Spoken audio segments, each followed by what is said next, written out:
महान सम्राट अशोक विचलित है, पीड़ित है, दुखी है और अपनी विचलितता और पीड़ा को दूर करने के लिए बौद्ध भिक्षु को उन्होंने अपने भवन में आने का निमंत्रण दिया है।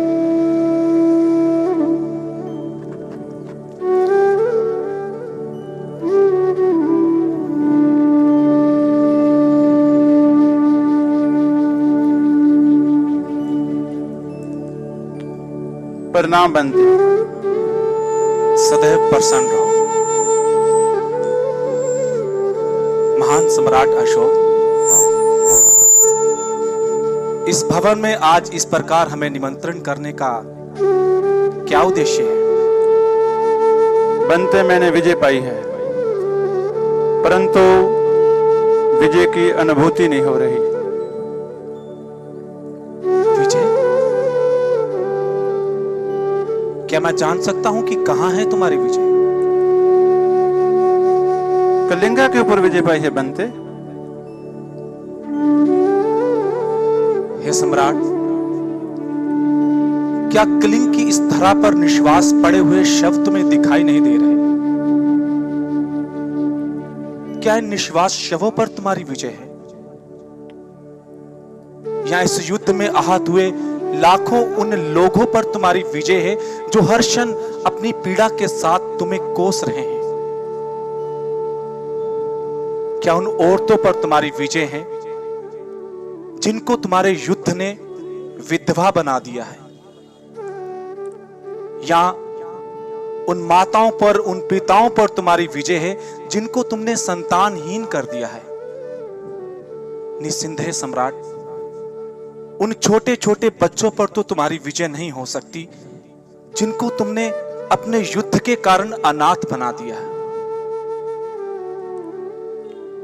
किंतु मैंने तो अपना धर्म निभाया है बंते। धर्म?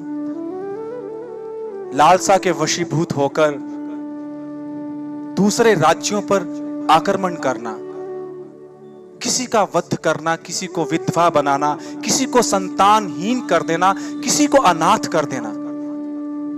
सम्राट, क्या यही तुम्हारा धर्म है? तो इतनी सेना, इतना घोड़े, इतने हाथी, इसका क्या मतलब रह जाता है एक राजा के लिए? इतना सैन्य बल रखने का तात्पर्य यह है कि लालसा के वशीभूत हुए दूसरे राजाओं से अपनी प्रजा की रक्षा करना, ना कि स्वयं लालसा के वशीभूत होकर दूसरों पर आक्रमण करना।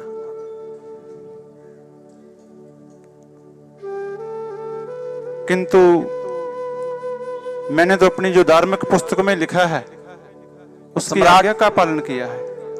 जो धर्म लालसा के वशीभूत होकर एक मानव द्वारा दूसरे मानव के वध को उचित समझता है, उचित ठहराता है, वो धर्म कभी मानवता के हित के लिए नहीं हो सकता। सम्राट, इस धरा पर मानव का सबसे बड़ा धर्म है प्रेम, करुणा, दया, मैत्री। और यदि कोई विचारधारा, कोई धर्म इस प्रकार की शिक्षा नहीं दे रहा तो वो मानवता के हित के लिए हो ही नहीं सकता। वो केवल कुछ ऐसे लोगों का समूह है जिनका लक्ष्य है अपनी लालसा से भरी हुई इच्छाओं की पूर्ति करना। और सम्राट, ये जो मानव के भीतर की लालसा है, इसकी पूर्ति कदाचित नहीं हो सकती। इसीलिए तो इस प्रकार के धर्मों और विचारधाराओं का जो भूतकाल है, वर्तमान है, अन्यथा जो भविष्य है, वो रक्त से रंगा हुआ लाल ही होगा। किंतु बनते, अपनी परंपराओं, अपनी विचारधारा का पालन करना क्या कोई पाप है?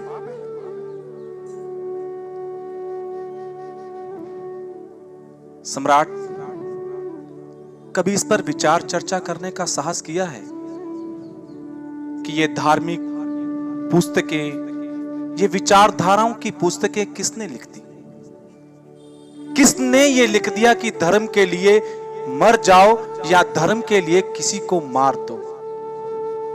और ये सोचने का विषय है कि जिसने भी ये लिखा है कि धर्म के लिए मर जाओ अन्यथा धर्म के लिए किसी का वध कर दो, उसने मरने और मारने का कार्य स्वयं अपने पर नहीं रखा, बल्कि तुम जैसे लोगों पर थोप दिया है। तुम जिसे धर्म और विचारधारा मानवता के हित के लिए कह रहे हो, वो केवल कुछ लोगों का सुरक्षा कवच है और तुम मात्र उस सुरक्षा कवच के बाहर खड़े एक सुरक्षा कर्मी, जिसका अपना कोई लक्ष्य नहीं। तुम्हें पता ही नहीं तुम्हारा जीवन क्या है। किसी और ने तुम्हें कर्म दिया और तुम उसे अपना कर्तव्य समझकर निभा रहे हो, इसीलिए विचलित हो। और आज्ञा का पालन, तुमने कहा कि तुम अपनी पुस्तकों, अपने संतों, अपनी मुनियों की आज्ञा का पालन कर रहे हो, आज्ञाकारी बनकर कर रहे हो। सम्राट, तुमने आज्ञाकारी बनकर बिना इस पर विचार विमर्श किए कि मैं किसी को अपना शत्रु क्यों समझूं। तुम्हारे मुनियों ने भूतकाल में घटित हुई किसी घटना से प्रभावित होकर तुम्हें कह दिया कि तुम किसी दूसरे मानव को अपना शत्रु समझो, किसी को निम्न समझो, किसी को शूद्र समझो, किसी को असमानता की दृष्टि से देखो, और तुमने उनकी आज्ञा का पालन करना शुरू कर दिया। यही तुम्हारे पाप का और विचलितता का कारण है। सम्राट, यदि तुमने आज्ञाकारी ना बनकर बुद्धिमान और समझदार बनने का साहस किया होता, तुम इस विषय पर सोचते कि तुम किसी को अपना शत्रु क्यों समझे, तुम किसी को निम्न दृष्टि से क्यों देखो, तुम किसी को असमानता के भावना से क्यों देखो, तो हो सकता है कि तुम्हारे भीतर मानवता से भरे हुए विचारों का संचार होता। और यदि मानवता से भरे हुए विचारों का संचार होता तो तुम्हारे भीतर की ये पीड़ा और विचलितता तुम्हारे भीतर उत्पन्न ही ना हो पाती। चलो मान लिया बनते कि मैंने अपनी धार्मिक पुस्तकों का पालन किया, मगर अगर मेरे सामने कोई पापी पाप करे तो उसको दंडित करना तो मेरा फर्ज है ना। पाप, पापी, शत्रु, तथागत बुद्ध के मार्ग में, बुद्ध धर्म में ऐसा कोई सुझाव नहीं है कि किसी को अपना शत्रु समझो, किसी को पापी समझो, या किसी भी पापी को दंड देने का किसी प्रकार का कोई सुझाव नहीं है।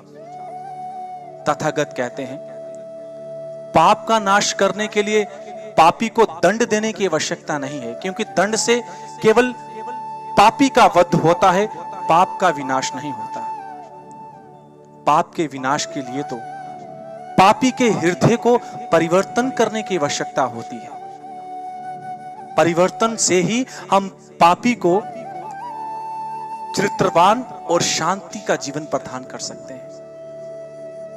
तो बनते क्या कोई ऐसा मार्ग है जिसके ऊपर चलकर मैं, जहां कोई पापी अपना हृदय परिवर्तित कर सके?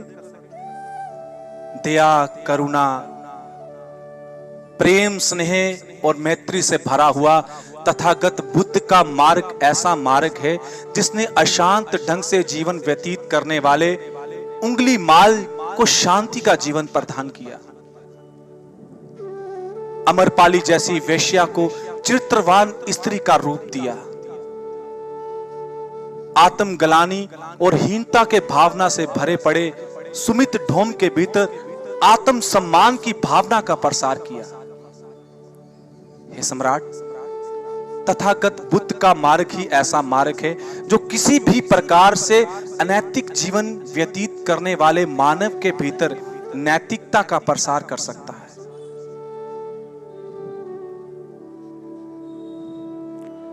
बनते, मैंने तो लाखों लोगों का कत्ल किया है, क्या मैं उस पाप से मुक्त हो सकता हूं? क्यों नहीं, अवश्य हो सकती हो सम्राट। तो मुझे जल्दी बताइए बनते, मैं कौन से सरोवर में स्नान करूं, कौन सी प्रतिमा के आगे नतमस्तक हूं, कौन से यज्ञ में होती करूं जिससे मैं अपने पापों से मुक्त हो सकूं? मुझे शीघ्र बताइए बनते। सम्राट, ये परिवर्तन तुम्हारे भावों का परिवर्तन है। तुम्हारे विचारों का परिवर्तन है, तुम्हारे मन का परिवर्तन है। और इतना स्मरण रहे कि तुम्हारे विचारों को, तुम्हारे भावों को, तुम्हारे मन को किसी नदी, किसी सरोवर या किसी जल का सागर छू तक नहीं सकता। किसी प्रकार का कोई भी जल तुम्हारे भावनाओं तक नहीं पहुंच सकता। इसलिए तुम्हें जल से भरे हुए सरोवर में स्नान करने की आवश्यकता नहीं है। तुम्हें मानवता से भरे हुए विचारों में डूबने की आवश्यकता है। किसी मिट्टी की मूर्त के सामने नतमस्तक होने की आवश्यकता नहीं है। श्वास लेती हुई पशु, पक्षियों और मानवता के रूप में जो भावना और सद्भावना से बनी हुई मूर्तें हैं, उनके सामने करुणा, प्रेम और दया के साथ नतमस्तक होने की आवश्यकता है। तुम्हें अपने आहुति देने की आवश्यकता है। समस्त संसार, समस्त मानवता के सोचने का संकल्प लेने की आवश्यकता है। और सम्राट, ये सभी संस्कार, ये सभी क्रियाएं तुम्हें स्वयं से करनी होगी, किसी प्रकार से विवश होकर नहीं करनी होती। और ये सारी क्रियाएं, ये सारे संस्कार किसी प्रकार का कोई ढोंग या कोई दिखावा नहीं हो सकता। क्या बनते मैं अपने किए हुए पापों से स्वयं मुक्ति पा सकता हूं? अवश्य पा सकते हो। तथागत बुद्ध कहते हैं, आपो दीपो भाव, अपना दीपक स्वयं बनो, अपना मार्ग स्वयं बनाओ। परंतु हमारे धार्मिक ग्रंथों के अनुसार तो गुरु के बिना मुक्ति मिल नहीं सकती। धर्म में गुरु और शिष्य की परंपरा होती होगी, लेकिन धम्म में ऐसा नहीं है। धम्म में ऐसा नहीं है कि कोई एक व्यक्ति किसी मीठे फल को चखकर आए और उसके मिठास का स्वाद मंच पर बैठकर नीचे हजारों लाखों लोगों को सुनाता फिरे, कहता फिरे कि फल बहुत मीठा है, फल बहुत मीठा है, और नीचे बैठे तोते की तरह रटकर सभी ये कहने लगे कि फल बहुत मीठा है, फल बहुत मीठा है। तथागत बुद्ध कहते हैं कि अपना फल स्वयं खाओ, उसकी मिठास का अनुभव स्वयं लो, और जब तुम उस फल को खा लो, तुम्हें उस मिठास का अनुभव हो जाए, तो उस मिठास को अन्य दूसरे प्राणियों पर, दूसरे मानवों पर थोपो मत, बल्कि दूसरे मानवों को भी वैसे ही फल खाने के लिए प्रेरित करो।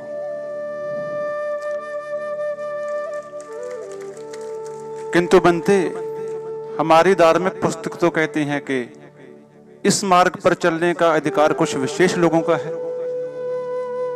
विशेष, जो जन्म से विशेष होते हैं। हे सम्राट, तुम्हारी विचारधाराओं में, तुम्हारी पुस्तकों में यह लिखा है कि कुछ लोग इस धरा पर विशेष प्रकार से जन्म लेते हैं, ज्ञान के साथ जन्म लेते हैं। लेकिन सत्यता यह है कि जो ज्ञानी व्यक्ति है वही विशेष है, और जो अज्ञानी है वो साधारण। और ज्ञान एक ऐसी अवस्था है जिसे कोई भी मानव, कोई भी मनुष्य जन्म लेने के बाद ही पा सकता है। जन्म से पहले ज्ञान पाकर जन्म लेना यह असंभव है। और सम्राट, मैं यहां उस ज्ञान की बात नहीं कर रहा जो तुम्हारी विचारधाराओं की पुस्तक में लिखी हुई है, जो केवल एक समूह के लिए है, जो मेरे या मेरे अपनों की भलाई के लिए है। मैं तो उस ज्ञान की बात कर रहा हूं जो सर्व समाज के लिए है, जो सभी मानवता के लिए है, जो मानवता के हित के लिए है। और इस ज्ञान को कोई भी मनुष्य अर्जित कर सकता है, इस विशेषता तक कोई भी मनुष्य पहुंच सकता है। लेकिन कुछ चतुर लोगों ने बड़ी चतुराई से मानव के विशेषता के मार्ग में इतनी बाधाएं उत्पन्न कर दी है कि वहां तक मानव पहुंच ही नहीं पाता। मानव के मस्तिष्क के विकास को जकड़ दिया है। उसे कह दिया है कि इस धरा पर कुछ लोग विशेष ढंग से जन्म लेते हैं, वही विशेष होते हैं। उनकी विचारधारा, उनके अनुभव को ही दूसरों पर थोप दिया है। किंतु बुद्ध धम्म में ऐसा नहीं है। बुद्ध धम्म में स्वतंत्रता है, स्वतंत्रता।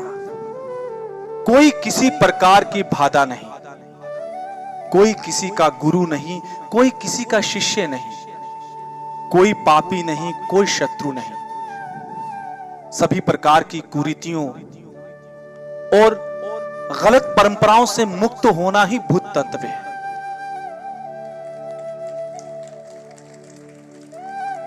बंते जी, अब मेरे को ऐसे लगने लगा है कि अब तक मैंने जो भी जीवन जिया है वो एक राजा के तौर पे नहीं, एक गुलाम के तौर पे जिया है।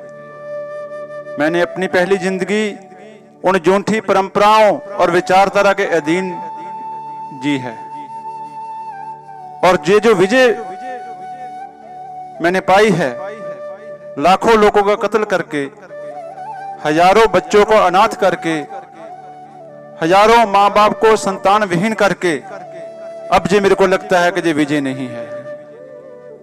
अब मैं भी वही विजय पाने चाहता हूं जो बंते जी आपने पाई है, तथागत गौतम बुद्ध ने पाई है, ताकि मैं अपनी प्रजा का कल्याण कर सकूं, कल्याण कर सकूं। सम्राट, तुम्हारी वाणी से और तुम्हारे विचारों से ज्ञात हो चुका है कि तुम बुद्ध तत्व को पा चुके हो।